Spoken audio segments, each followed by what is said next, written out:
The Cask of Amontillado by Edgar Allan Poe. Fortunato had hurt me 1,000 times, and I had suffered quietly. But then I learned that he had laughed at my proud name, Montresor, the name of an old and honored family.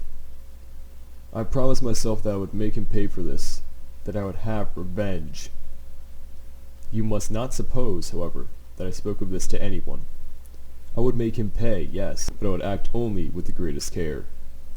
I must not suffer as a result of taking my revenge. A wrong is not made right in that manner. And also the wrong would not be made right unless Fortunato knew that he was paying, and knew who was forcing him to pay. I gave Fortunato no cause to doubt me. I continued to smile in his face, and he did not understand that I was now smiling at the thought of what I planned for him, and the thought of my revenge. Fortunato was a strong man, a man to be feared. And he had one great weakness.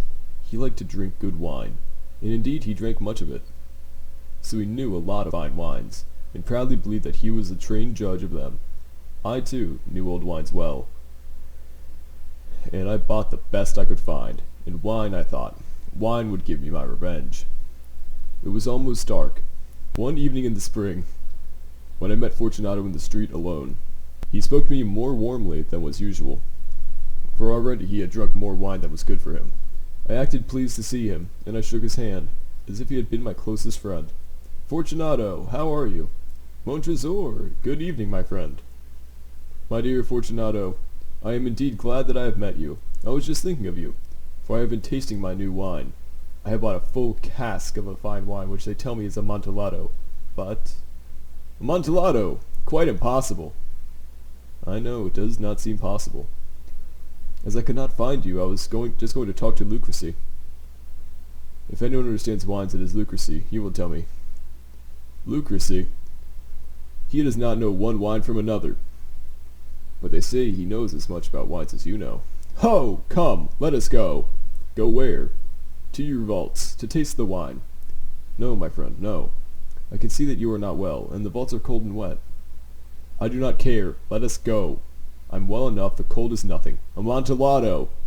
Someone is playing games with you, and Lucrece? Lucrece knows nothing about wines, nothing at all." As he spoke, Fortunato took my arm, and I allowed him to hurry me to the great stone palace, where my family, the Montresors, had lived for centuries. There was no one at home. I had told the servants that they must not leave the palace, as I would not return until the following morning, and it was care for the palace. This, I knew, was enough to make it certain that they would all leave as soon as my back was turned. I took down from their places on the wall 2 brightly burning lights. I gave one of these to Fortunato, and led him to a wide doorway. There we could see the stone steps going down into the darkness. Asking him to be careful as he followed, I went down before him, down under the ground, deep under the walls of my palace. We came finally to the bottom of the steps, and stood there a moment together. The earth which formed the floor was cold and hard. We were entering the last resting place of the dead of the Montresor family. Here, too, we kept our finest wines, here in the cool, dark, still air under the ground. Fortunato's step was not sure, because of the wine he had been drinking. He looked uncertainly around him, trying to see through the thick darkness which pushed in around us. Here our brightly burning lights seemed weak indeed, but our eyes soon became used to the darkness. We could see the bones of the dead lying in large piles along the walls. The stones of the walls were wet and cold. From the long rows of bottles which were lying on the floor among the bones, I chose one which contained a very good wine. Since I did not have anything to open the bottle with, I struck the stone wall with it, and broke off the small end. I opened the bottle to Fortunato. "Here, Fortunato, drink some of this fine Medoc. It will help to keep us warm. Drink." "Thank you, my friend. I drink to the dead who lie sleeping around us." "And I, Fortunato, I drink to your long life." "Ah, a very fine wine indeed. But the Amontillado?" "It is farther on. Come." We walked on for some time. We were now under the river's bed, and water fell in drops upon us from above. Deeper into the ground we went, past still more bones. "Your vaults are many and large. There seems to be no end to them. We are a great family, and an old one. It is not far now. But I can see you are trembling with the cold. Come, let us go back before it is too late." It is nothing. Let us go on. But first, another drink of the Medoc. I took up from among the bones another bottle. It was another wine of fine quality. Ah, the grave. Again I broke off the neck of the bottle. Fortunato took it and drank it all without stopping for a breath. He laughed and threw the empty bottle over his shoulder. We went on, deeper and deeper into the earth. Finally we arrived at a vault in which the air was so old and heavy that our lights almost died. Against 3 of the walls there were piles of bones higher than our heads. From the 4th wall someone had pulled down all the bones, and they were spread all around us on the ground. In the middle of the wall there was an opening into another vault, if I can call it that.